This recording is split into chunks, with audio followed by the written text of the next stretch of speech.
What's up, y'all, and welcome into the Jack Vita Show. I am your host, as always, Jack Vita, back here in action on a Monday. It is March 29th, 2021. Greetings to all of you who are joining us on Twitter and YouTube and Facebook live right now. We are recapping the Sweet 16. I have a great guest who's going to join me in a moment, and we will take a look at the upcoming slate of games. With it being Holy Week, we'll talk a little bit about Easter stuff, which I'm excited about. It's a big week. Really great time right now. We got baseball getting going on Thursday. My guest is also a huge White Sox fan, so he'll get to share some thoughts on that. We have a lot coming up on the podcast this week. As of now, the plan is I'm going to release the AL Central, the final division preview of my MLB preview series. That will be dropping on, I believe that will be tomorrow, Tuesday. So that'll come out on Tuesday. Wednesday, after the completion of the Elite Eight, there should be another live stream recap of the Elite Eight, preview of the Final Four with another guest. Figuring that out at the moment, but excited for that nonetheless. And as I mentioned, with it being Holy Week, we're going to have a pretty cool podcast, a little bonus show coming up later this week. One of the things I think is really cool about Easter and Good Friday is how Jesus comes back from the dead. So we're going to talk about the best comebacks in sports over the last 20 years or so. And we're going to compare it to Jesus coming back. So that should be a lot of fun. I hope you guys will all subscribe to the podcast so you don't miss out on any of that stuff. It's going to be a great week. Subscribe to the Jack Vita Show on Apple Podcasts, Spotify, wherever it is that you get your podcasts. Follow us on Facebook, Twitter, and YouTube. That's facebook.com/Jack Vita Show. My Twitter and Instagram is @Jack Vita Show, and youtube.com/Jack Vita. So you don't miss out on any of our streams, any of our new content coming out. You can log on to my website, jackvita.com, get the newsletter. Just click on one of the pieces that I've written or posted. And then whenever I write something, create a video or a podcast, it'll go straight into your email inbox. But I don't want to waste any more time. We have such an awesome guest joining us here on the show for the first time. And what's so great about having this guy on is that this is actually the 150th episode of the Jack Vita Show. So why not include someone who's been coaching at Valpo for what seems like 150 years? Coach Gore, this is associate head coach Luke Gore. He's been with the program a very long time. Hey, Jack, congrats on 150. That's awesome, man. It hasn't been 150 years. It's been 19. So but it's quite a bit, and I started pretty young, so I don't feel that old. So, but it's when you're at such a wonderful place and doing what I love, and not only associating with our guys, but associating with guys like you, Jack. It's just and Valpo's such a special place, as is a lot of universities. But I think Valpo has a special little community on campus, in the community, it's really awesome. So I love being here and love doing what I do. Yeah, it is really awesome, especially with our sports teams, our athletic teams, because I covered these teams for the school newspaper, and I was only there for a couple of years because I transferred in. I was only there for my junior and senior year, but I got to cover your team. And every time I come back and visit, it feels like there's just so much jubilation and excitement just for me. And I wasn't even on the team. Well, you know what? It is. And that's the beauty of college sports, I believe, is the relationships you build, and you build that relationships in a competitive atmosphere, but are you doing it the right way? Are you doing it the way God wants you to do things? And while we all make mistakes, and we all make a lot of mistakes, and I love that we're going to talk about Holy Week, because once again, the beauty of Holy Week is you'll make mistakes. Can you learn from them and get better, and then ask for forgiveness and live the next day? We're not all perfect. The people around us aren't going to see things the same as you. They're not going to act the same as you. But can you respect them? And can you get along? And can you have a big heart to let other people improve on their weaknesses as long as you're improving on yours? So I'm excited. 150, and we're getting to talk about some basketball, some White Sox. I mean, it's finally. I mean, I think it's going to get up to 55 today in Valpo. So Woo. I mean, that's like summertime here. So excited. Well, don't hate me. Here in Chicago, it's looking like 61 today. Oh, well, you know what? I haven't checked the weather. Maybe it's going to get to 60 today. Who knows? But I know I look outside, I see the sun, and when the sun's out, I mean, pretty much it doesn't matter what the temperature is. It's a good day to go outside. Oh, 100%. Got to get that vitamin D. So, for those that don't know, Coach Gore, you played at Bethel College in Tennessee. That's an NAIA school, right? You're right. You're right. It's in West Tennessee, small school, close to where I grew up. You know, I was born in Chicago. My whole dad's side of the family is from Chicago, but he moved down south when he got tired of the winters, and my whole life was pretty much in West Tennessee. So love it. Paris, Tennessee is where I grew up, and had a great experience, and got to play at Bethel, and a great group of guys, and that all led to where I'm at today. Yeah, and I should tell you, I was just in Nashville a few weeks ago for the first time. It was incredible. I want to move there now. Tennessee, it was fantastic. Loved it. It's a great state. It's a great state. That's what my dad thought too. He didn't want to be in the big. It wasn't as big a city then, but he wanted to be out in the country more because he was tired of the city. And that's where my wife's from, the Nashville area, just outside. So get back when I can to see family, but we don't go into Nashville as much. Sometimes me and my wife will just take a date night or you know, actually go for a couple of days and be tourists ourselves in Nashville, even though we know everything. It is a great city. It's awesome. So, Coach, how did you end up getting into coaching then? Because you said you got into it very young. You're quite a young coach even now. Well, thanks, Jack. You know, I went to college. My initial degree was going to be in math. I love math, and so I was going to be a mathematician, and playing basketball in college and doing math and missing days of school. I wasn't smart enough to be able to miss a day or two and then be able to catch up. So after I think calculus 3, I realized that wasn't the best route.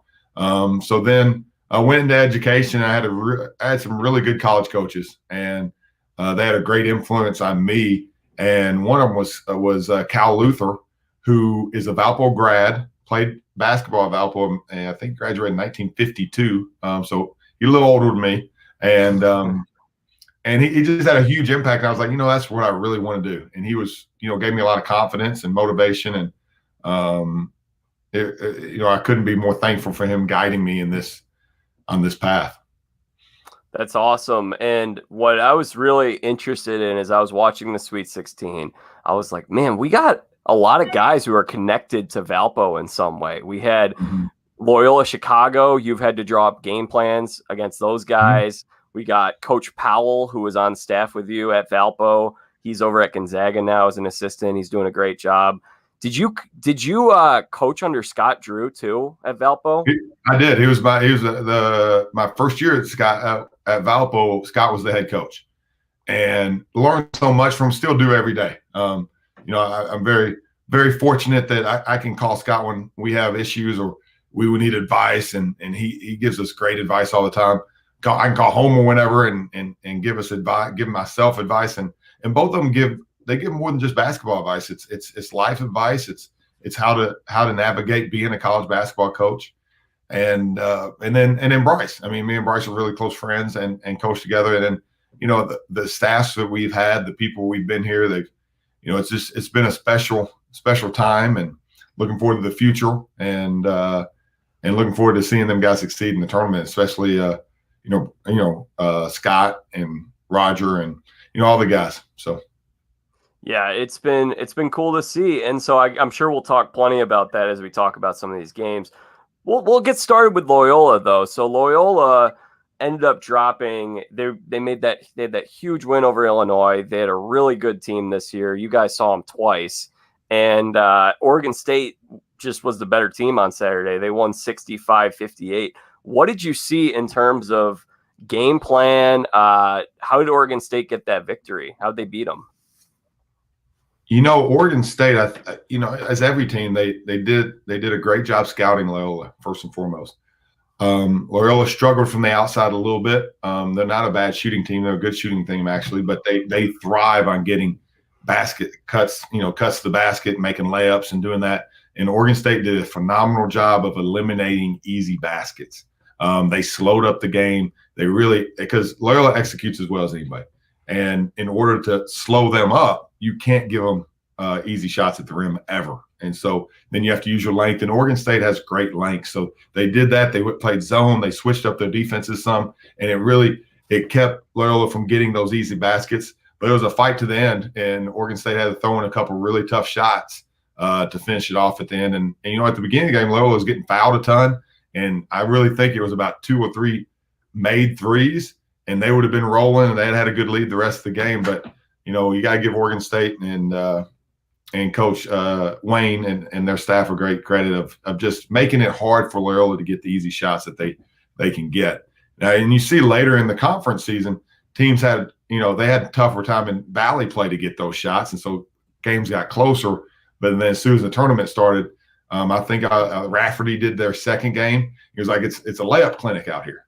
And that's what they do. They execute, and they have one of the most valuable college basketball players I've ever coached against, and Cam Cuckrig, and he makes it all work. And Coach Moser does a great job of just keeping them on the same page and going in one direction.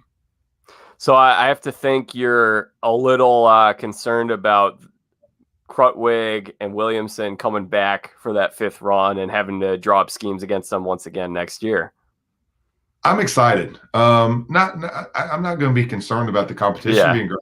I'm going to be excited about the opportunity to play against that competition. We as a staff and as a program and as players, as us continue to get better, so we can be in those situations to compete against them. There's a reason Valley teams win in the tournament, because it's not easy. I mean, we had a last-second shot that got counseled at Loyola, or would have been going to OT, and we had a 6-point lead going into the last minute. And so, I'm more excited. I'm excited for everybody to come back, and I'm excited for what we can do. We're not. It's just that's the beauty of this league. We're not the winner of this league ain't going to the tournament and getting beat by 25 and being a 15 seed. I mean, I thought Loyola should have been a 4 seed, but they're an 8, and they proved it why they should have been a 4 seed. Unfortunate for Illinois that they made Loyola an 8 seed. And then Drake, you saw what Drake did, and they were down a couple of their players. And so, and we were fortunate enough to beat them this year. We've had 2 top 25 wins in the last, 4 or 5 years. And, I think in our program history, we've had 4. So we're moving in there. We're excited for what we got going on, the competitiveness and workouts and what's happening. Yeah, I guess concerned was the wrong word. I just meant that team's going to be a problem once again. They're going to be really good. They're going to be really good. I'd be honest, I would not schedule them if I didn't have to. They will pick you apart, and they're going to be old and veteran. And, the thing with their team is all those guys that are seniors, other than Krutwig and Williamson, they're all transfers. So they're not going on their 5th year. They're all going on their 6th year. I mean, almost everybody they play except 3 guys, Marquise Kennedy, Cam Krutwig, and Lucas Williamson were all transfers. So it's not like they're coming back for their 5th year. They'd be coming back for their 6th year. And, that they'd be a problem team for anybody to play. Yeah, unfortunately for them, they got bounced in the Sweet 16. But great story for Oregon State. Wayne Tinkle's done a fantastic job, as you mentioned, Luke, and they will live to see another day. That team, hey, that's another team that you guys coached against a few years ago. We did. It was it 5 years ago? And they were really good. They had Gary Payton Jr., I think, was on the team. They were really talented. They were a 10th seed in the tournament that year, and we beat them at their place. It was closer than what the game was. I just remember Shane Hammock was having a lot of fun dunking that game, and it was a good game.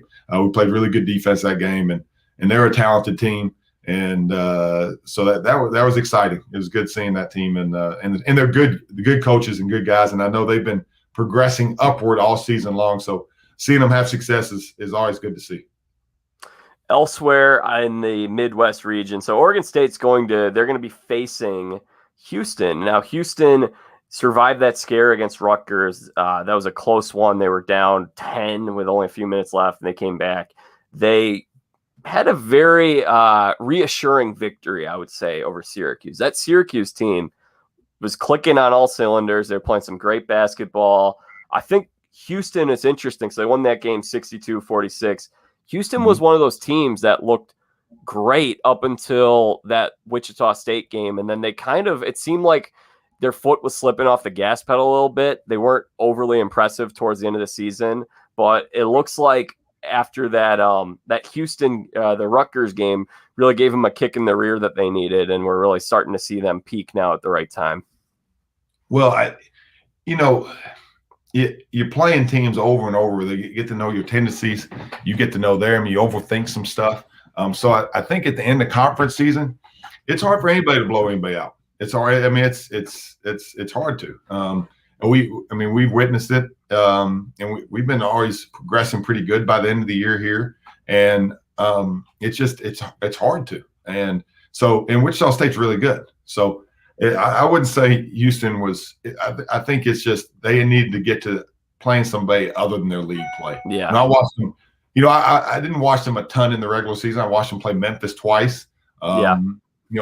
Memphis defends as well as anybody other than Loyola. I think they're 1 and 2. So I always like watching the top defensive teams in the league. So see what we can do here. And Houston really defends.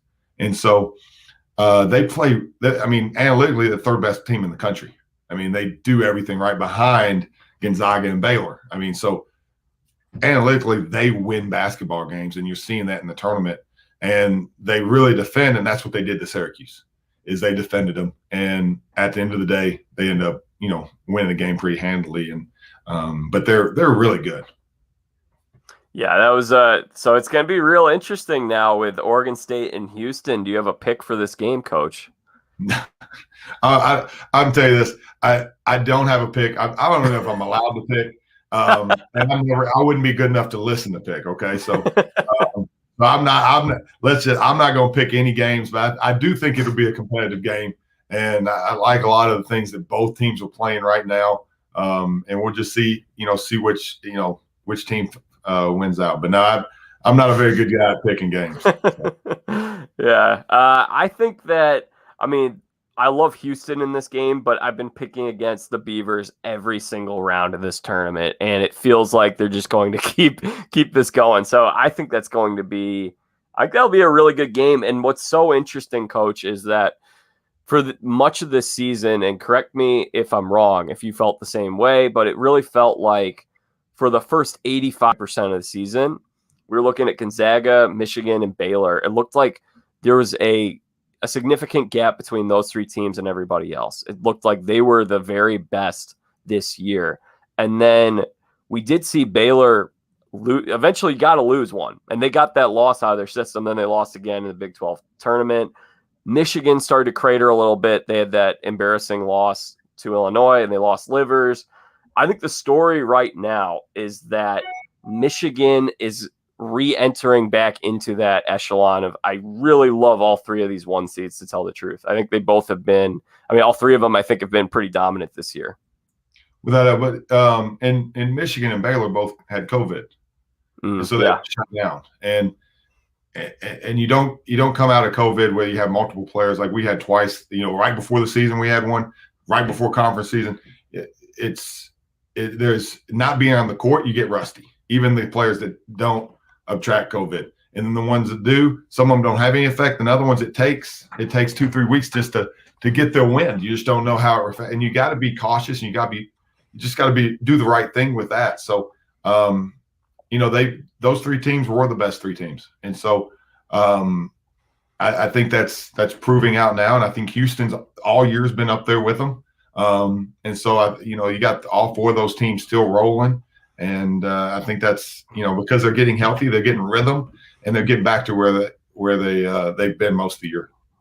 Yeah, and I really felt like if Michigan could just survive that first weekend, that I knew that LSU game was going to be tough. It was a really good test for them. Mm-hmm. But I knew that if they could just get a couple wins under their belt, they could get their momentum going, similar to how they did it and got to the championship game a few years ago, just survive in advance, win some games. They really looked impressive against Florida State yesterday. And we were hearing all week, Michigan kind of by by losing Livers and losing some of these games down the stretch, the shine was off of them a little bit. I was hearing a lot of, Michigan, they're done. They looked super impressive yesterday. They did. They really defended well. The big freshman they got inside is just massive. Really moves his feet well, protects the rim, and scoring the other end. Really rebounds the ball well. And it's all about playing together, playing as a team, and they do a great job at it. And they have all year. And so, and they didn't have any love, big time love at the beginning of the year, but they certainly earned everything that people were saying about them. Yeah, so Michigan moves on. They win that game 76-58. We had also yesterday my favorite game of the tournament, that UCLA-Alabama game. That was a fantastic game. Was that the best one you've seen this year in terms of the tournament? Oh, boy, there's been so many. Yeah. It was really good. The part about it that I did not like that much is you always feel for guys that I know for a fact that the Alabama players are in the gym every single day working on free throws. And I know our guys are. I know and 80% free throw shooters going 0 for 2 into the game and going, that part of it, I'd rather have been a little cleaner at the free throw line, because it's not like they can't shoot free throws. It's just, the ball just wasn't going in for them. So as a coach, you feel for a team when that happens. But then as a fan, I mean, they're going back and forth. One team goes on a run, the other team goes on a run. They're both playing extremely hard. They're playing a very fast pace, but they're still playing great defense. So the score is not really that high because of how well both teams are playing defensively and how smart both teams are playing offensively. So I can't think of one off the top of my head of a better game in the tournament, but there's been so many this year. So, but that was a good one. I don't know if you've ever crossed paths with Mick Cronin, but I was really happy for him to get that win. Take UCLA to the Elite Eight, a place it hasn't been in over a decade. When I was growing up, Luke, UCLA had those teams for a few years. They went 3 straight Final Fours. Mm-hmm. Wasn't really that long ago, but it does feel like it's been quite a while for UCLA. So great story for the Bruins to get back. Great story for Mick Cronin. When he had those teams at Cincinnati, it just felt like they were so close. They had that game a couple years ago against Nevada where they were up big in the second half and they blew that one. And then the next year against Iowa, they were up maybe 10 or 15 in the second half and they blew that one. So for him to I was very happy for him that UCLA didn't end up blowing that game in overtime after Reese hit that big time 3, because there was a lot of talk about, do you foul or do you not foul in that case? Yeah, no, it's always the debate, and there's data showing that you should do either one. So it's whatever whatever you feel good about. And once again, I'm a big math guy, as we already talked about, and Mick Cronin's defenses have been analytically top 20 for so long, and I think he's just an amazing coach, and I do know him and his staff a little bit. And I've followed him for a long time and watched how his teams defend, and he's a great coach. And you're always, but there's always 2 sides to every game. And when you're a coach, I think you feel them all the time. I'm happy for him, but I think the Alabama guys are great guys too. So a little sad for them, but yeah, I think both staffs and what they do and the players they got really showed how the character of both of them.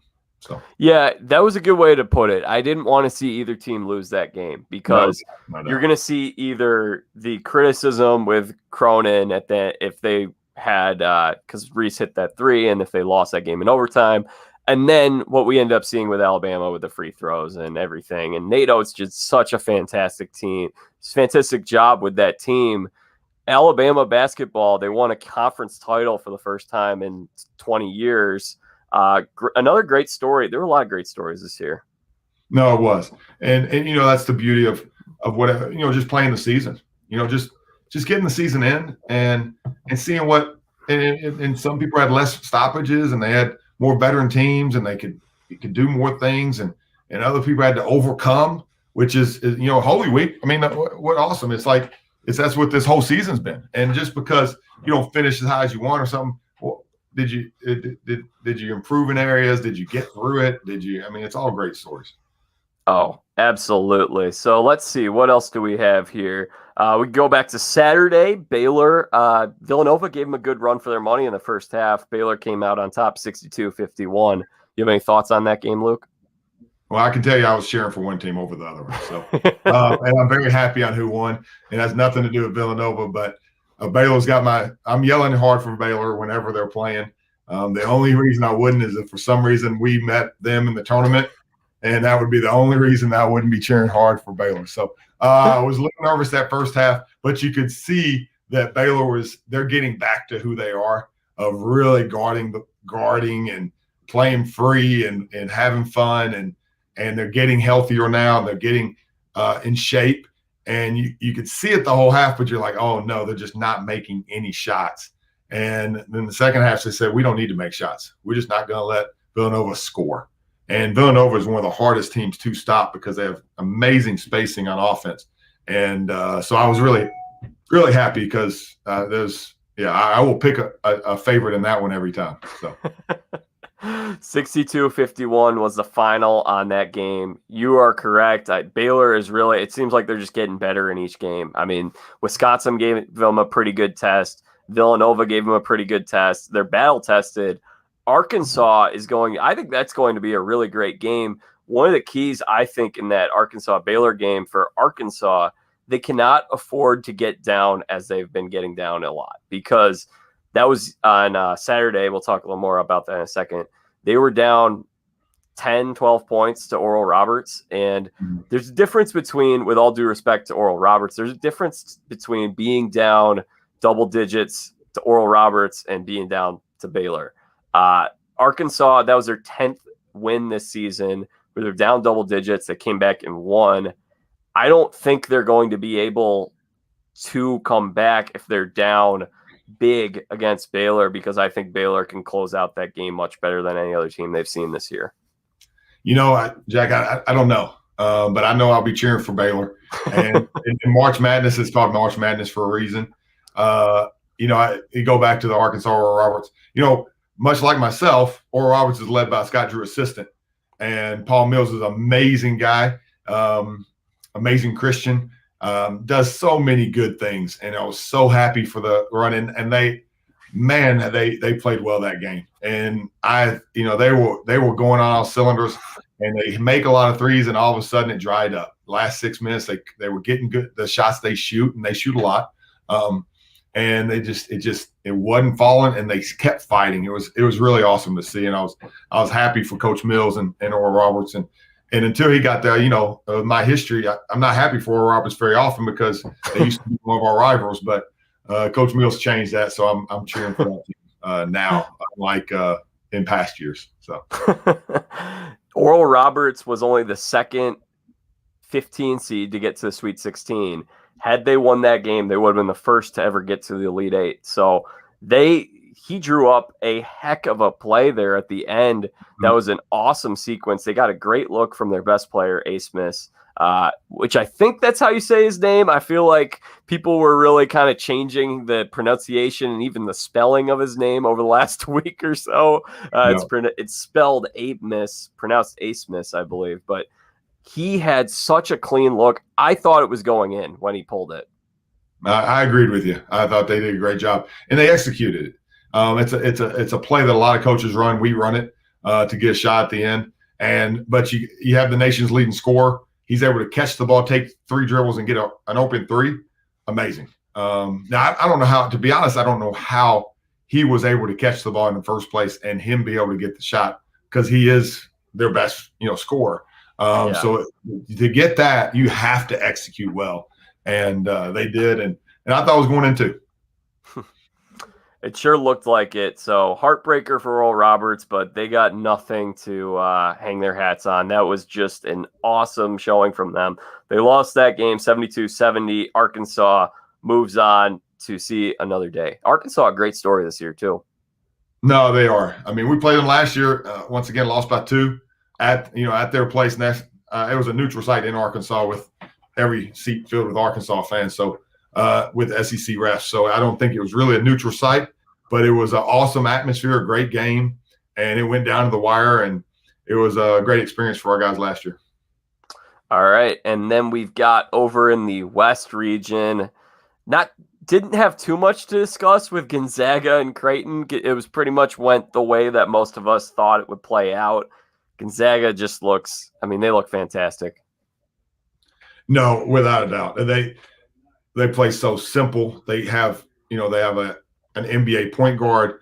They have one of the best shooter in college basketball. They have great bigs. I mean, they play hard. They play together, and they score the basketball. And they defend well too, but they really score, and it's hard to stop them. And so now they were and Creighton can really guard, and Creighton can actually really score the ball. I mean, they're an amazing offensive team. I know they had that game against Georgetown in their conference where they didn't hit any shots, but on the whole of the season, they've been a great offensive team. And the way Gonzaga just played against them, it just shows, how good they are and how veteran they are with, their guys choosing to stay and come back and work together. And it's been good. They're really good. They're really dang good. They're going to have an interesting challenge with USC. I think that should actually be a fun game. I like all these matchups in the next round. USC, they bested Oregon. That was the third time they played each other this year. I think they may have split. Did they split? Do you know if they split? I don't know, Joe. I'll be honest. So, I do know Oregon at least beat them once. They may have beaten them twice. It's hard to beat a team 3 times if that was the case. If they were up, they won both regular season games. Nevertheless, great showing from the Pac-12 in this tournament. You have 3 Elite 8 teams out of the Pac-12. A lot of people you got to stay up late in order to watch these Pac-12 games, and they've been kind of off the radars of a lot of folks, but really a great showing. You got USC, UCLA, and Oregon State.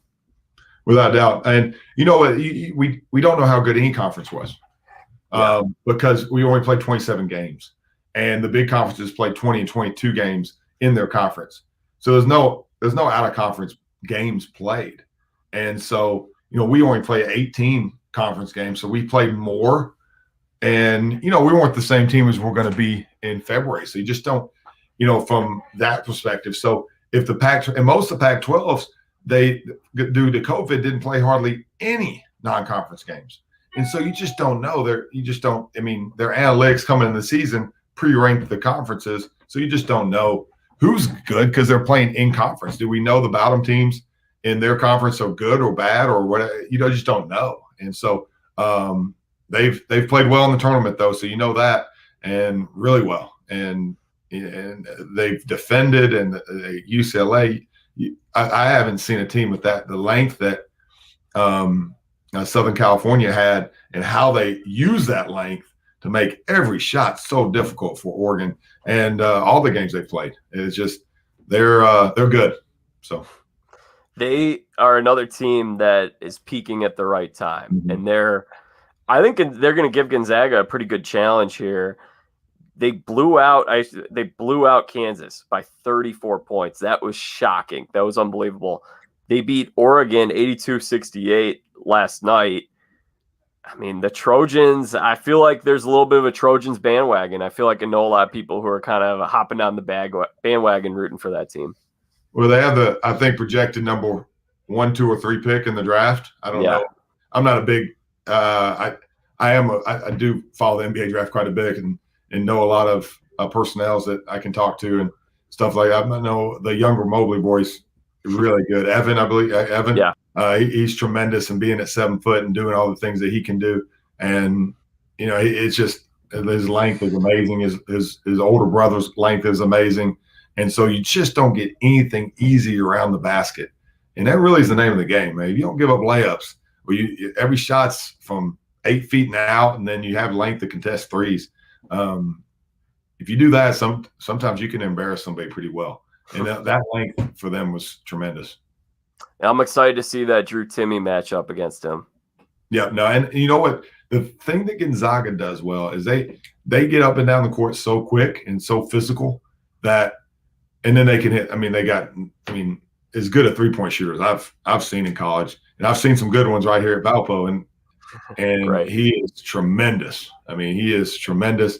And then now they also have a top 3 pick on their team too. So, you got two guys going against each other in the Elite Eight that both, according to most mock drafts, most NBA personnel, are going to be two of the top 3 picks in the draft. So it's going to be a good matchup. Yeah, and do you have any thoughts on this Michigan-UCLA matchup? What would UCLA have to do in order to get past Michigan? They do such a good job swarming the ball. They have to continue to do that, and still get out on. Michigan has some really good shooters, so get out on that. But I think they'll guard the big fella Hunter and not let him get as many easy baskets because they're so good at it. But and then UCLA also does a great job causing turnovers. So if they can cause a high turnover rate against Michigan, and Michigan does not turn the ball over very much, if they can do that, then I think that will be the stat in the game. But once you get to this stage, the seeding and all that, every team, UCLA, has won one more than everybody else. But when you get to this point, they've all won 3 games in March Madness. And so they're all good. So they all know how to win. They all know how to win now. So we'll see how the game goes. Yeah, the only way that it would be different is if Oregon had won that USC game because they were able to advance, unfortunately, with that whole thing that happened with VCU. Exactly. Yeah. Yeah. It's a different year. Yeah. So, Coach, we've previewed every game. We recapped all the games from this past weekend. Do you have any other thoughts on just what we saw over the past weekend and games coming up this week? No, I just know last year we weren't playing games at all. So, as a fan, as a coach, as just anybody, I'm excited we're playing games, and I'm excited to see the joy in the players and just to get to play. And the level of competition has been great. I know I felt that every day, and it's been a tough year for everybody. And just to be able to see something that you can release and go be a fan, go be excited for something, go hang out and watch a game with a friend and get back to some normalcy. It was awesome. And that's what I got out of it. I enjoyed sitting down with my wife and my kids, and kids don't watch very long, but just watch some games and then do those things, and much rather than be playing in them. But in the whole thing, it's pretty awesome that we're playing. So that's pretty much my thought on it. Who do the kids like to root for if they're watching for a little bit? If you got gold or in your uniform, you think I'm playing. Valpo's playing, so they root for them. And I'm like, Christine, I'm sitting right here. Valpo's not playing. I'm like, you're right. So they know who they know who where people that they know, and so we have a strong. If I personally know somebody and they're good friends, or I've worked with them, and they're on the other team, that takes away all loyalties and everything like that. I've never understood, like, well, now I've always been a so-and-so fan, so I got to go against you this time, coach. I'm like, you know anybody on the other team? Like, you really know? Can you call a coach on their team and say, hey, what's up? But we're talking on the phone right now. Why would you never, ever go against, my team, And so we're going for Gonzaga because Coach Roger Powell's over there, and we're going for Baylor because we know those guys really well. So that's all I got. And so that's who they cheer for. They know that they'll see Scott Drew at some point. They'll see Roger at some point. And when Scott's playing, they see Homer in the stands, like, hey, coach, hey, dad, there's coach, or, Bryce or something. And they're like, hey, there's Bryce on TV, or, so they know who are family friends, and we cheer for them. So at least Bartholomew, especially Christine, she just has fun. So that's really funny. I'm glad you mentioned that, because I definitely have been kind of making that shift now as I become an adult, and I know some more people across the sport. In 2017, I was the most torn over any sporting event I've ever watched was Northwestern versus Vanderbilt in round 1. We're watching our friends Bryce and Roger coaching over there, and I'm rooting for them because I had just covered them at Valpo the year before. I wanted them to win so bad. And then meanwhile, Northwestern is, other than Valpo, they're my team. I mean, they're my hometown team right here. Yep. And I just was so confused that whole game. I didn't know who I wanted to win because it was their first time in the tournament. I was struggling with that one. But at the same time, I was also happy and sad with the outcome. Yeah, see, I don't ever struggle with that. Realistically, if I worked with somebody and they're in the tournament or they're playing a game, I'm cheering for them. I mean, even if they're at a school, even if for some reason they were playing or coaching the New York Yankees and they're playing the White Sox, I'm going to go for my guys. So my favorite NBA teams have been the Dallas Mavericks, the 76ers. I mean, places that, the Phoenix Suns. If I have and those coaches out there, I love the New Orleans Pelicans. They're my team now. For the simple, Rex Walter was really good friends as an assistant there. So that's how I roll. Then, I got my favorite team that I've always had, and I never change my favorite teams. I'm just as loyal as it comes on that. But if I got a friend or a family member or somebody that I personally have worked with or been around a lot, I want them to win. So that's just that's the way it is. Did you grow up a Tennessee Vols fan? You know what? I didn't. I grew up Notre Dame, Fighting Irish fan, a Valpo fan. My mom graduated from Valpo. And so, being in West Tennessee, I like Memphis and Vanderbilt a little bit. They were a little closer to me. Now, everybody I knew was a Vols fan. I mean, when in Tennessee, you go anywhere, it's like a construction site because there's so much orange.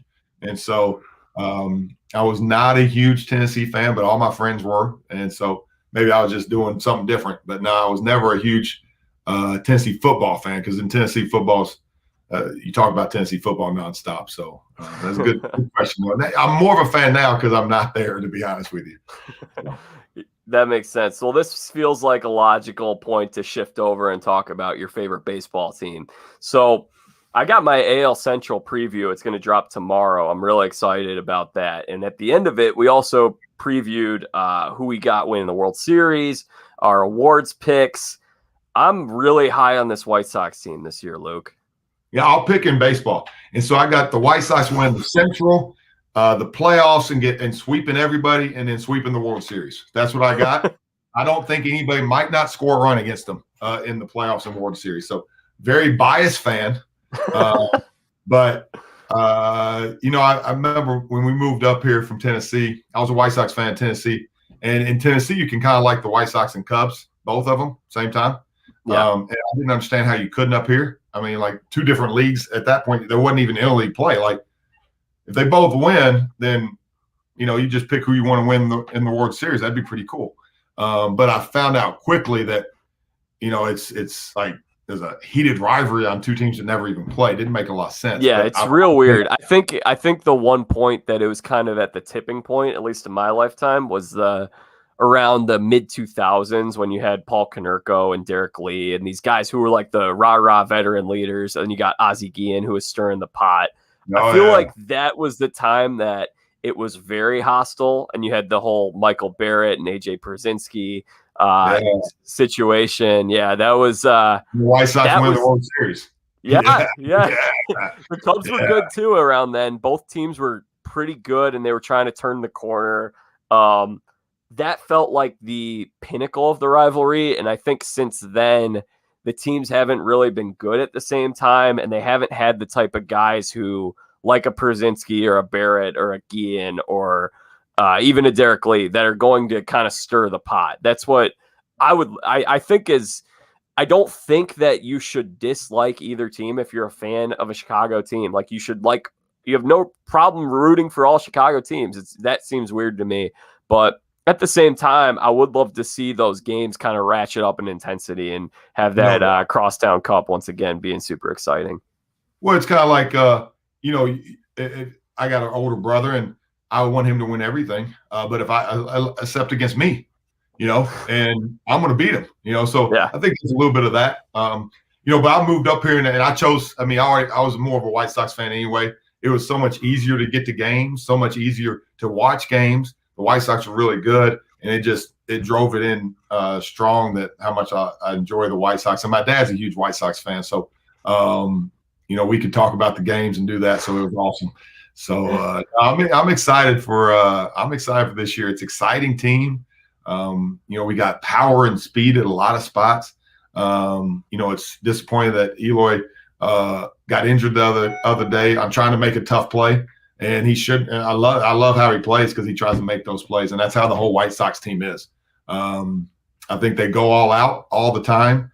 I think their pitching has taken a huge step in the right direction this off season. If you can ever look at off seasons and think it is, and then the good pictures were young guys and they're getting a little older, and so I'm thinking some of those young guys that we got in all those trades, when we weren't very good, and some of the draft picks, I'm hoping that they really pan out this year, and we have a deep pitching staff, and I know the bullpen seems really deep, so I am excited.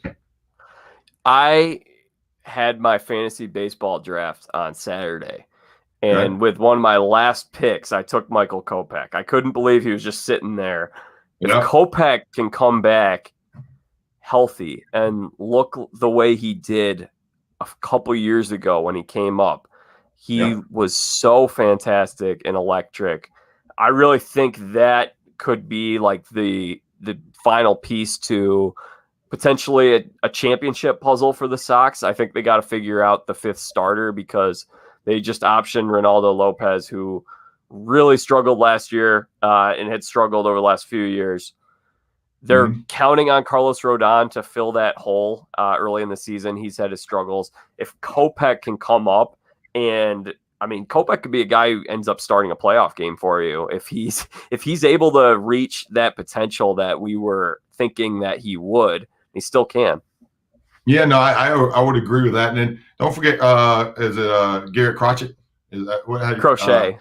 Crochet, yeah. These dudes are young, elite arms that can sling it, and at rates that are, and mind-boggling that there's multiple guys on one team that can throw it over 100 miles an hour, and it's like that in a lot of baseball teams now.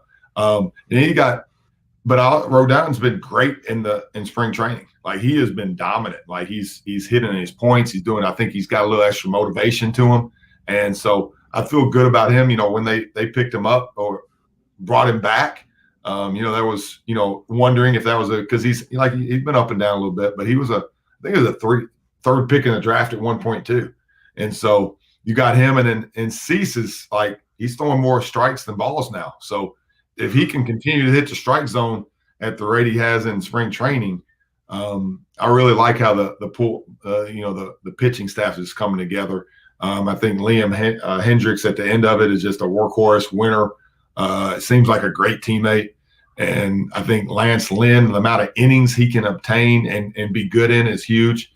And then you got a two-head horse that pitched phenomenally last year.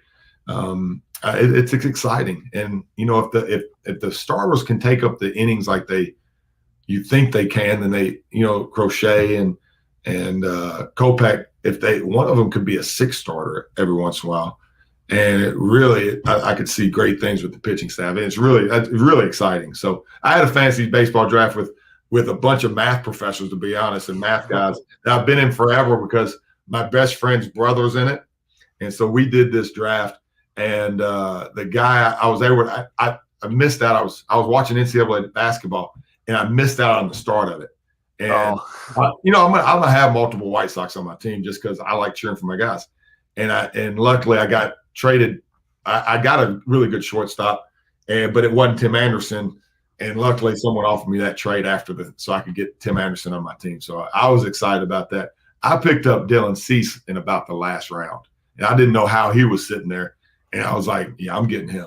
So he's my dark horse pitcher. But when you auto pick the first few rounds, it's like they always give you the good pitchers because no one else is. So my staff is really good on my fantasy baseball team. So good stuff. Yeah, my strategy, I can say it now that I've had my draft and no one's going to use my cheat sheet and use it against me. But I actually go all in on the position players at the start of the draft because those guys are going to play every day. Mm-hmm. And the pitchers, sometimes you get a guy and then he has to have Tommy John. They get injured. Mm-hmm. It seems easier for me to find pitchers on the waiver wire to plug in rather than trying to replace a guy like Nolan Arenado, who I could draft in the third round or the fourth round. Without doubt. And in baseball, there's just so many. You just don't know what's going to happen week to week.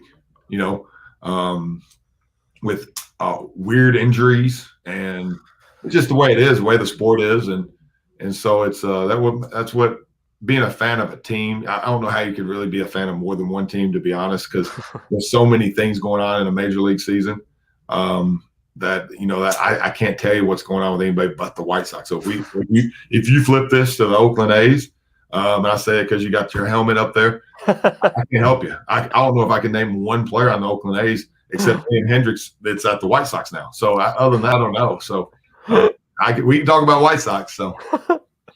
Yeah, so for those who are listening to the audio feed, Coach Gore is referring to a batting helmet that I have up here with it's an Oakland A's one. I got that at like a fair when I was like 10 years old or something. And I thought I collect I used to collect baseball caps, and I always thought theirs was a really cool one.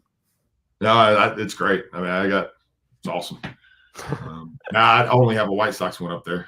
I actually have some Cubs stuff too. So, so. Cool. All right, so who do you think is going to be the breakout star for the Sox this year? If you had to pick one guy, and you cannot say Tim Anderson or Jose Abreu because Anderson won a batting title, Abreu won MVP.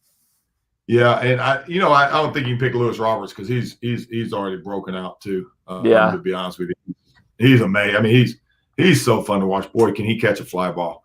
I mean, you don't need a left and right fielder with him. Like, he can catch everything. I'm excited for the second baseman. What's my guy's name? Nick Madrigal.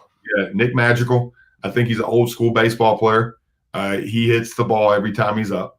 He doesn't strike out, and the ball finds holes at a high rate. So I'm excited to see what he can do for a whole season. And if I hope he can get up to be the number 2 hitter, and because I think he's an old school number 2 hitter. And so I would hope that he could get there. And then Andrew Vaughn, I think you got to be excited about him and see what he's at. He hadn't had any major league at bats yet, but I picked him up in the last round too. Those are my last 2 picks that I got. That and Andrew Vaughn's going to be going to left field now because of Eloy going down. So I'm interested to see how he carries himself and if he can give us a little bit more power. I'm excited about Eaton on the team. He wouldn't be a breakup because. We got to get a left-handed bat. We got to be good at that side of the base, the plate too. But I would go with Madrigal and Vaughn. If those 2 can play like they're in their 4th or 5th year and be productive, there's not any holes in the lineup. And then I think Nick Collins, is it Nick?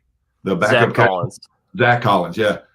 He's really good. And so to have a backup catcher that can also be your DH. And we had a great one last year too.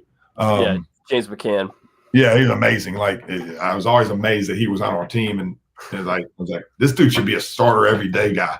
And he was the year before almost for us.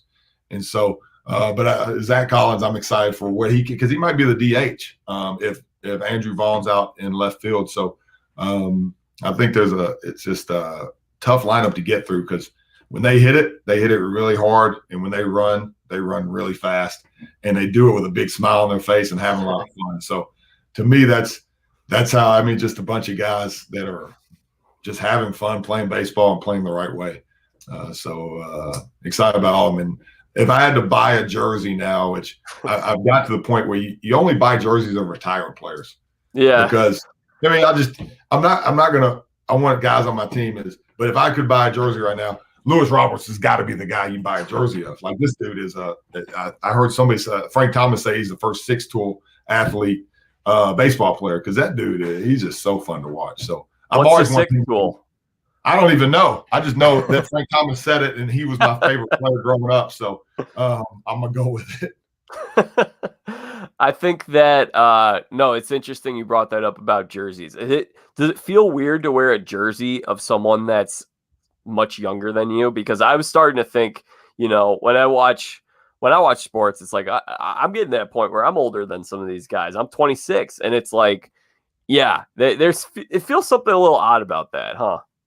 Well, in my closet, it's pretty much 95% Valpo, and so I have very few jerseys I ever even wear. And so the ones I do have, I got 20 years ago, and so I'm not older than them. So I agree with you on that, though, a little bit. It's like, and I don't know, but I like guys that on the team, and I'm not going to switch teams. I'm not going to wear another jersey because if Lewis Roberts ever got traded, I hope that never happens. But I'd rather go get a 35 Frank Thomas and just roll with that. So, I guess so. So, it's a good point. You're gonna have to hook me up with some of that extra Valpo gear that you got from all over the years. I'm sure I could put that to good use. Well, yeah, it'd be more like it'd be a little big for you, Jack. So. Yeah, that's true. So, you might not be able to tell, but I'm a pretty big dude. So my clothes are pretty big. So it's funny. I've been very fortunate. So I like looking at all the brown and gold and all the Valpo stuff in my closet. So and it's good to be putting that on every day to go to work. Yeah, of course it is. So I got my 2 breakout stars. I'm with you on Madrigal. I think he's going to have a real good year. Reminds me a little bit of Jose Altuve, undersized second baseman who really he hits the ball hard. He hits for contact. And I think that's an undervalued piece in baseball right now. I think people are so obsessed with power that those guys are becoming even more valuable than they had been 10, 20 years ago. In terms of pitchers, I think either Kopech or Cease, I want to see one of those 2 guys take a step in that direction. And then the other one that I think will be interesting to watch is some people think Giolito could take that next step and be a Cy Young caliber pitcher. So you could see just great development from this team. That's what I'm excited to watch. Boy, I'd love Giolito to take another step. Boy, we'd be rolling. That'd be great. So, I'm excited to watch baseball. And last year I was, with COVID and not traveling for recruiting because of NCAA rules, in a shortened year, it made baseball more fun to me. It wasn't like it's a shortened time, so you don't have to be committed for 162 games. Like this is the 60 games we're going to play. Then we got the playoffs, and then the White Sox start rolling a little bit, and we got the Cubs doing well, and so it's like a good energy. So it got my juices flowing to watch, the White Sox this year. Well, it should be a great year, Coach Gore. And before we talk about Holy Week, I got one last college basketball question for you. Ready for this? Yeah. I think it's been real interesting lately. We've been seeing players transfer at a higher rate than ever before across the nation. What do you think is going on with all the transfers? Good question. I would say you have to once again, as a team for us, we weren't allowed to do meetings, and you go to practice, you go to games. There's a lot more scholarships out there right now than there's ever been, and hard to build up, some of the relationships and do things the same way as we're always done, and it's. It's unfortunately some of the nature of it. And, I think you got to look at every situation every case. And then as coaches, as programs, as players, how do you improve on that? And it's not where, we've had some guys leave, but we're also before this year in the last 3 years, we had half as much as the next closest guy in the Valley transfer. So we had the lowest by twice as much as anybody else. So if you look at that, then this year we had some guys go, and I'm helping them and wishing them, my whole staff is, and helping them in any way we can to move them to help them to the next spot. And I hope they're successful. And same thing for, we're looking at guys, and that's just part of it, I think. And it's, I don't necessarily like it as much. Obviously no one does. But in a year where students can't build relationships by going out and having fun, and we're going out and they're spending, Ben Crickey spent over 100 days in isolation. Like it's just a different year. So I'm hoping all our guys, and they're still our guys, I hope they do well and find good homes and do well there. And I hope we keep improving here and keep moving up the standings every year like we've had every year we've been in the Valley. And I think that's the norm across the. Unfortunately for this year, I hope it slows down, but I think it's kind of like that perfect storm, a lot of things going into it. So That's my take on it. And it's hard. But as Christians, how do we improve? How do we look at these situations, and how are we role models? How are we great followers? I think that was at church this week. It was really cool that everyone is talking about training leaders, right? I'm every day I'm talking to our guys like that, and my kids and everything. Be a leader. And our pastor said it was pretty cool. He was like, college applications, right? And one of the questions was, are you a leader or are you a follower? And the applicant put follower, sent it in and said, well, I'm not getting picked. And he got the response from the school that they've been accepted. And in the response letter, it says, with 1,052 leaders coming, we needed one follower. So if you think about that, is, Jesus, right? I mean, seriously, like, we're supposed to follow him and take his lead. And he wasn't this leader. He was a follower of God. And so it's amazing, that perspective. And before you can lead, you have to be an amazing follower. And even to lead well, you have to follow somewhat. And, I view what I do as a very leadership role. I get to hopefully help a lot of individuals. And in these situations, if I might be a leader and a follower at the same time, and I think this year it was hard for the guys to become followers, be part of something bigger than them. They could see how one guy did this and another guy did this, but then we go on a quarantine, we can't even talk about it. And so, I think that's the lessons we all have to learn, is are we really trying to be great followers while still trying to be what we all want to say, we're a leader, right? Jack Vita's show is going to be the leader in podcast and national media someday, right? Yeah, that's what we're going for. Yeah, to get there, we got to be great. We got to be a great follower too. So I think that was part of this off season too, and this whole season is when you don't get community, it's really hard to learn how to follow and lead and be something bigger than yourself. Amen. That's so true, Coach. And I love what you had to say. And I just want to say, because I know you guys have had a fair amount of criticism just with some of the transfer stuff.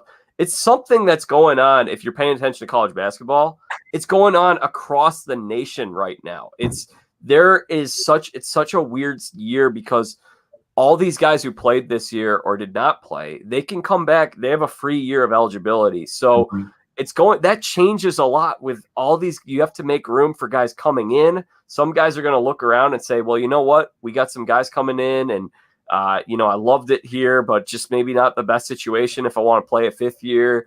This is happening across the nation. I know Paul Oren was just on this show last week. He was working on a story about it. And at the time we spoke last week, he said there were over 750 guys in the transfer portal at the time. So I want to defend you guys. I feel like some of that criticism, a lot of it has been unfair. Well, it's okay. That's the beauty of having fans that are passionate about your. I mean, it's okay. It's okay to like, why didn't this happen to this? Sometimes things don't happen the way we want, and so I think that's life. That's life as a fan. That's life as a dad. That's life as a husband. And how do you get better? And you don't cast the things away, and you learn from it, and I think that's just part of it. And I know I don't like it all. Like, I don't like everything. I don't like how the makeup is, but I really believe it's just opportunities. It's all these so-called obstacles and stuff. They're just opportunities for everyone to get a little better and be better at everything. And I'm not great at a lot of things, but I am trying to be better at things all the time. And as you can probably say, I've been at Valpo 19 years because loyalty is a thing for me. Like, commitment, loyalty, honesty, and then always getting back up, no matter how bad it is, and then be positive when it is something I think I've been very instilled in my life. I've been married for 20 years. Will be 20 years in a month, or in a month. I do know the date. I got that. And at no point did I ever think this was not a full-time, lifelong commitment. I was excited for that. And so that's how I am. And it's not easy. And, when you don't get to really talk, and that's what makes great marriages, like you get a lot of time to really be around and talk, and you get to, both sides of the story all the time because it's two people. Like, well, when you got 15 guys, and then you got a staff and everything, and you got this year's a free year. And so you get your year eligibility. You don't have to sit out. You don't have to do all these things. There's a reason that in the Valley, in the last 4 years, the average of transfers is 10.4. Well, Valpo's had 10. So but we try to be better, and once again, I'm hoping and wishing all the guys that have went to another spot, I wish them all the best. And I'll be checking on them, and they can call me anytime that they want to talk or need anything. And, I might not agree with all the decisions, but that's the decision they made. And it's going to be an opportunity for someone else. And as a program, we're going to move forward. And so that's the way. But I don't mind fans having different opinions. That's the beauty of being a fan. We can talk about the White Sox and all this stuff and how I'm a fan. That's the beauty of being a fan. So I don't mind that at all. And I chose a profession that when I go to watch my kids' game, everyone knows if I had a bad day on Saturday or not. And all the other parents, I don't even know, what they even do, but it's awesome, right? And we wouldn't be talking if we didn't do it. I wouldn't get to see how your life's progressing if I wasn't, in the position. So I don't mind any of that. It's the beauty of being a fan. Amen. And so you touched on a little bit in terms of what we talked about at church yesterday, following in order to lead. And it's Holy Week right now. This is my favorite holiday is Easter every year. I love Easter. I love Holy Week. I love how much we focus on the death and the resurrection, the crucifixion of Christ, and why he had to pay that price for us. And we are kind of landing on a good week for it this year, because not only is it Easter, but we have these NCAA tournament games and we got opening day on Thursday. But obviously we want to keep Christ at the center of all those things that we love. It is. It's amazing. It's really cool that, if you're fortunate to be in an area, you can actually get to church now and be there. And that's awesome. And if you can't, there's area, that you can get online and you can do a lot of things, a lot of different ways to hear the message. And, once again, it was my kids actually went to Sunday school this week, and we usually never have it happen. Like they stay with us because I'm like, I stayed in the pew the whole time. You're going to stay in the pew, and we're going to listen to the message together. And that's what we do. But for that, our kids broke us down this time, and we let them go to Sunday school. So I actually got to pay a lot more attention. And it's amazing on Palm Sunday, Jesus comes in and he is treated truly with the palms, which means he's the king. He is the man. Like everybody, we're so happy you're here. And 5 short days later, everybody that said he's the man, because there is, let's say he had a bad week or whatever, they're all putting him to death. But then 3 days after that, they realized that he did that for us, and he's rising. And that 1 week in a small town in Jerusalem and in that area, think of the impact that 1 week, from him being, everybody anointing him as a king and awesome, to saying he should go be put to death, to him dying, to rising. So 2,000 years later, he's the name that everyone knows. Amen. Whether you believe right, or you believe in him, or you don't, or you whatever, his name because of this 1 week. And isn't that pretty cool? Like, it's just amazing, the power of God and Jesus. And it does allow, like, these situations that we've been talking about in sports, like, think bigger, think better. Think, how do we learn from this? Because, I would never be a judgmental person. I think that, to me, that's, I don't think it's in the 10 Commandments is thou shalt not be judgmental of others. But if I had an 11th commandment, I think it should be that I shall not be judgmental of others, because that's, you want to help others, you want to be there for them. But it's, if you're casting because someone comes from a different area, or they think a different way, or they don't believe in Jesus, then you're not doing what Jesus did. So, Amen. that's me, is like, I'm not that way, and people rub me the wrong way, just like you and just like everybody. And at the end of the day, can I remove myself? And sometimes it's very hard. Can I remove myself? And like, I'm not going to judge him for it. I might not agree with anything he's talking about. Well, that might not be the way I look, but it's not my place to judge. Luckily, we as followers of Jesus and God, we know that someone else is going to do that for us. And can we influence them in a positive way? Can we make life just, uplifting and make them and put a positive on life? Like, I just think that's what we're called to do. I think that's the beauty of this week, of the beauty of Jesus coming on, of God putting his son on earth and dying for our sins, that we know, we have faith that believing in him is not all we need to do. We got to believe in him and truly try to seek him every day. Why are we afraid of anything then? Why are we fearful? Because he take away fear. And so I try to live my life the best I can. Now I'm scared some too, but it's just a beauty. I try to teach that to my kids more than anything. I try to, like, and it's probably annoying to them. And you can talk to my wife at some point, but like, we don't get embarrassed. Like I told my kids the other day, like, your last name is Gore, and unfortunately, by being your last name of Gore and you following God, embarrassment's not something that should ever, because just be who you are, like, and be a positive outlet. So don't be embarrassed, and then don't have fear in life.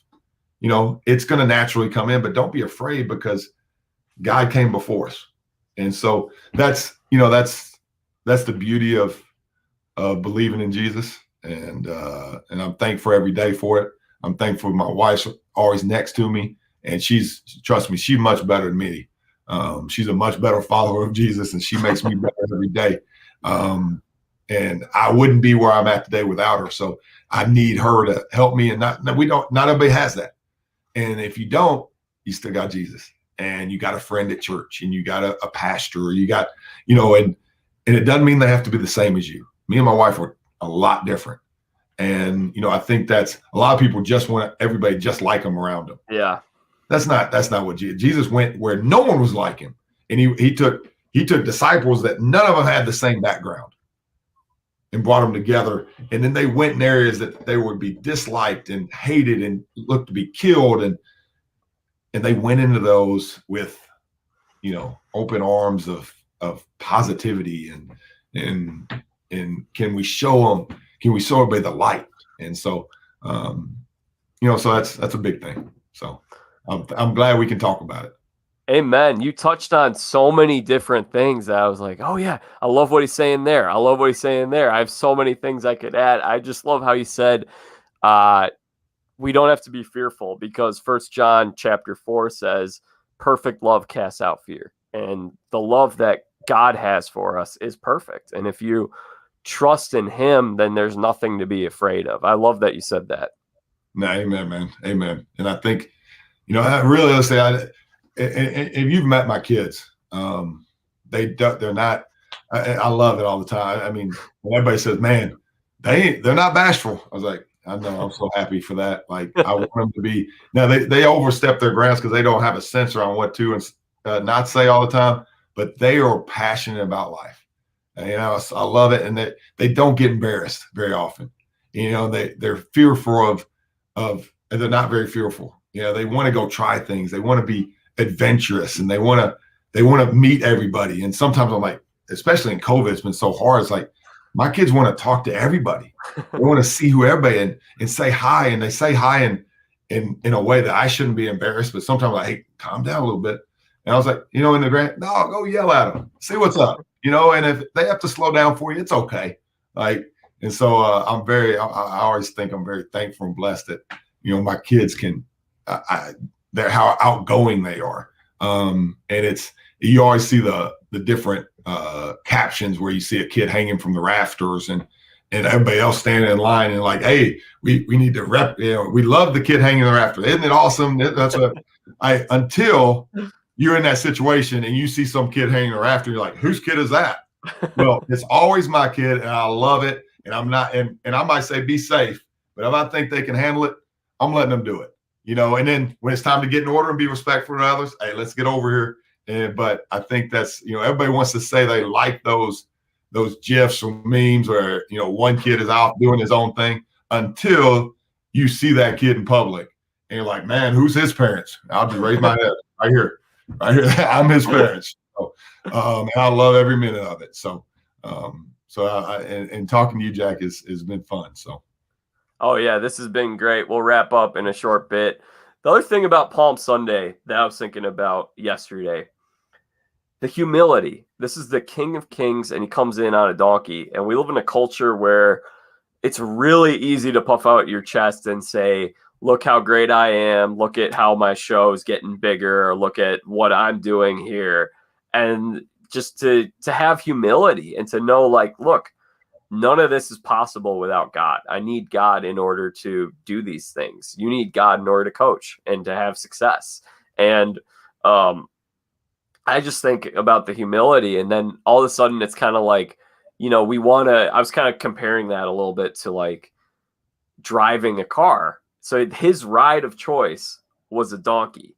And now all of a sudden I don't feel so bad about riding around in a 2001 Honda Odyssey.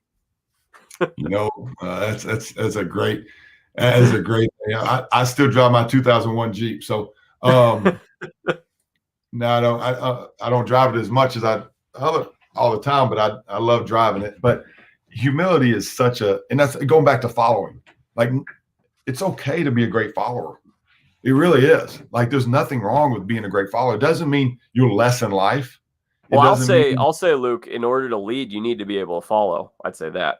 Without a doubt. And I think that's where, a lot of us forget that sometimes. And I forget it sometimes. I'm a leader, man. I'm a coach, right? And, but for me watching the NCAA tournament, by me being the best follower I could be for Scott Drew, did I have a little bit of influence? I mean, did I help just a little bit to see him out being number one seed?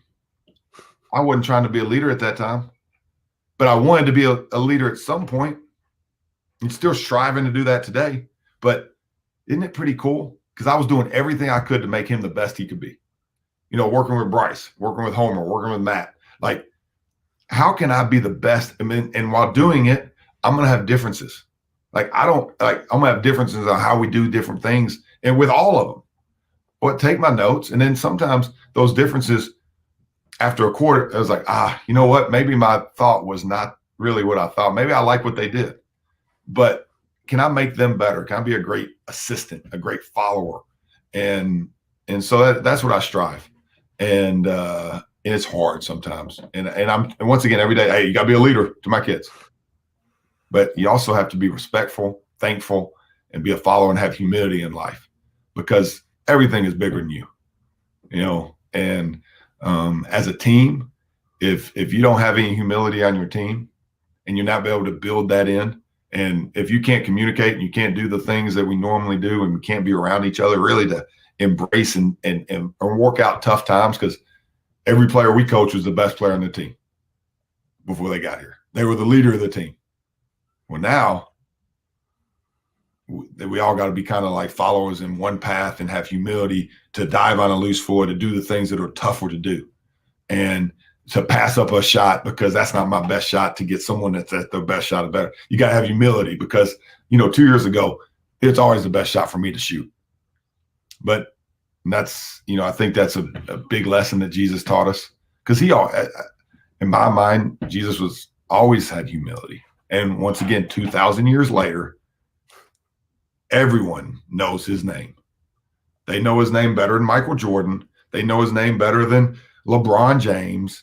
I mean, Babe Ruth, whoever you want to say, Michael Jackson, everyone knows Jesus' name. And he lived a life of ultimate humility. So I think that's pretty amazing. And to have a good, a good team, you got to be able to build that. It doesn't come naturally. And I think that's why you see those veteran teams, the Baylors, the Loyolas, have great success this year because they have those veteran teams and they have built-in humility. So it's awesome. Amen, brother. That was awesome. I love that. We're about to wrap up here. Any other closing thoughts just on Easter, Holy Week, the tournament? No, not at all, really. I mean, we talk a lot, but we're thankful that we got this to do it. Jack's, about time. Yeah, about time. I've always told Jack he could always ask, and he just never has. I don't have enough personality for him, I think. So that's okay. No. But maybe you just didn't think you were big time enough to ask me all. But hey, I want to get the ground because once again, humility, right? But no, I'm thankful to be on here with you. I want to wish everybody a happy Easter. I hope they can spend it at church. I hope they can spend it with family.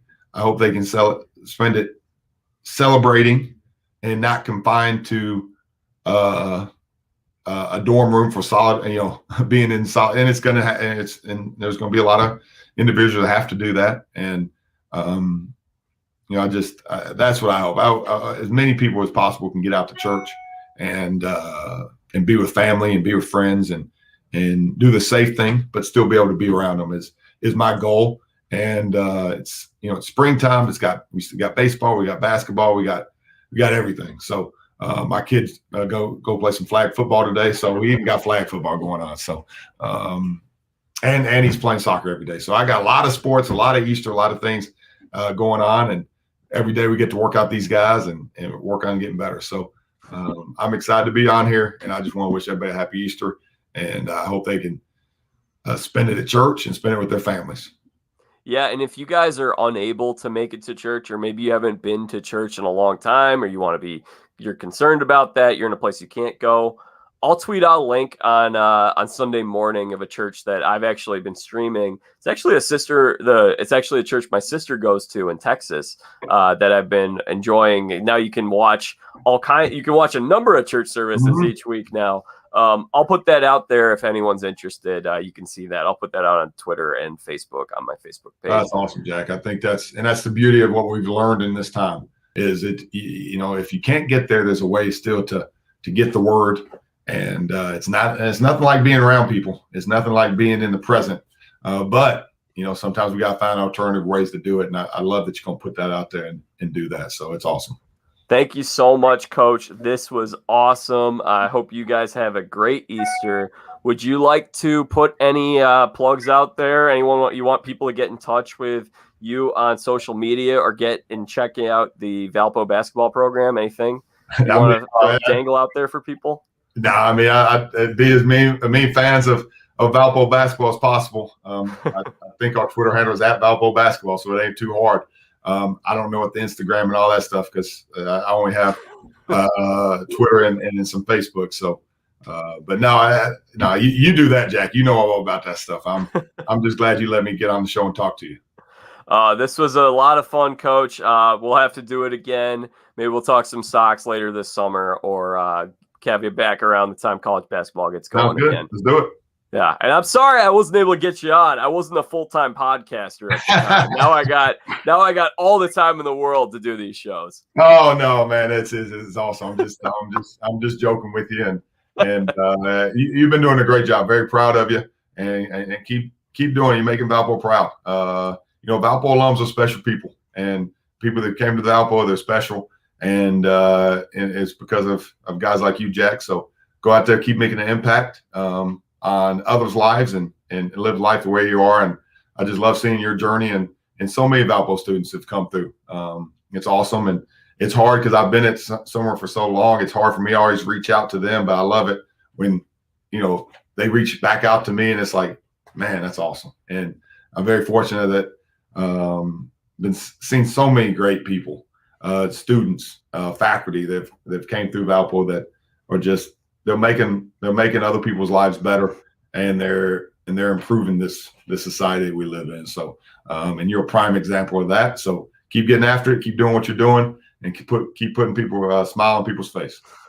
Thank you so much. I can't thank you enough for those kind words and for your friendship and the things you've taught me, Coach. So thanks again for coming on, and I hope you have a very happy Easter.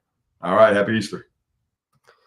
That was such a great time talking with Coach Gore. It was awesome having him on the show and really fun to talk about some stuff aside from the tournament. We got everything you could hope for this week: baseball, basketball, Easter, Good Friday. So make sure you subscribe to this podcast and follow along on social media. Once again, Jack Vita Show, wherever it is that you get your podcast, Apple, Spotify, Amazon, Alexa, you name it.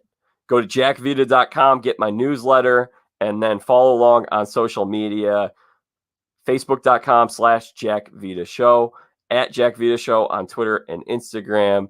And then we've got youtube.com/Jack Vita for more of these live streams. All right, coming up this week, AL Central preview tomorrow with our World Series picks, MVP award, and our awards picks.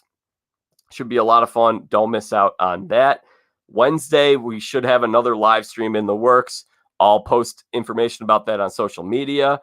And then Thursday, once again, our bonus podcast talking about the best comebacks in sports over the last 20 years and how great Jesus' comeback was. So make sure you're subscribed. Until the next time you hear from me, guys, I'm Jack Vita. Bring in